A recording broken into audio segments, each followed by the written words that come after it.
ഇന്നൊരു vaccination video ആയാലോ? ദക്ഷുവിന് ഇന്ന് 9 to 10 മന്തിലെ വാക്സിനേഷനാണ് കേട്ടോ. 4 ഇഞ്ചക്ഷൻ എടുക്കാനായിട്ടാണ് നമ്മൾ പോകുന്നത്.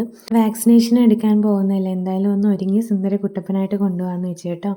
അപ്പോൾ 2 ദിവസത്തേക്ക് പനിയൊക്കെ കാണുമല്ലോ, കുളിക്കാനൊന്നും പറ്റില്ല. അതുകൊണ്ട് നമ്മൾ കുളിച്ച് സുന്ദരനായിട്ടാണ് പോകുന്നത് കേട്ടോ. ഇവന് ഞാൻ പൊതുവേ അങ്ങനെ പുരുകവും പൊട്ടുമൊന്നും തൊടാറില്ല കേട്ടോ. എന്നാൽ മൂത്ത കുട്ടിക്ക് ഇതിനെ അപേക്ഷിച്ച് ഒരുപാട് തവണ കണ്ണും പൊട്ടും ഒക്കെ വയ്ക്കുമായിരുന്നു കേട്ടോ.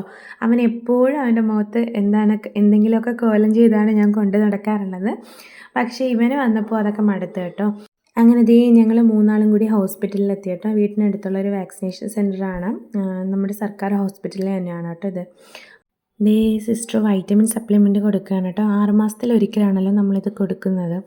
പിന്നെ മൂത്ത കുട്ടിക്ക് 5 വയസ്സിലെ ഇഞ്ചക്ഷൻ എടുത്തപ്പോൾ കാലിന് ചെറിയ പ്രശ്നം ഉണ്ടായ കേട്ടോ. മസിൽ ബ്ലീഡ് പോലെ വന്നായിരുന്നു. പിന്നെ ഒരു 2 ആഴ്ച കൊണ്ടൊക്കെയാണ് കുറഞ്ഞത് കേട്ടോ. നമ്മുടെ ദക്ഷുട്ടൻ ആദ്യത്തെ ഇഞ്ചക്ഷന് ചെറിയൊരു കരച്ചിലൊക്കെ ഉണ്ടായിരുന്നു. പിന്നീടുള്ള ഇഞ്ചക്ഷനിൽ കരച്ചിലൊട്ടും നിർത്താത്തത് കൊണ്ട് നമുക്ക് വീഡിയോസൊന്നും എടുക്കാൻ പറ്റിയില്ല കേട്ടോ. അത്ര നല്ല കരച്ചിലായിരുന്നു. അവ ഒരു വിധത്തിലും കരച്ചിൽ നിർത്തിയില്ല. കരച്ചിൽ കഴിഞ്ഞാൽ പാലുകുടി നിർബന്ധമാണല്ലോ ഇനി.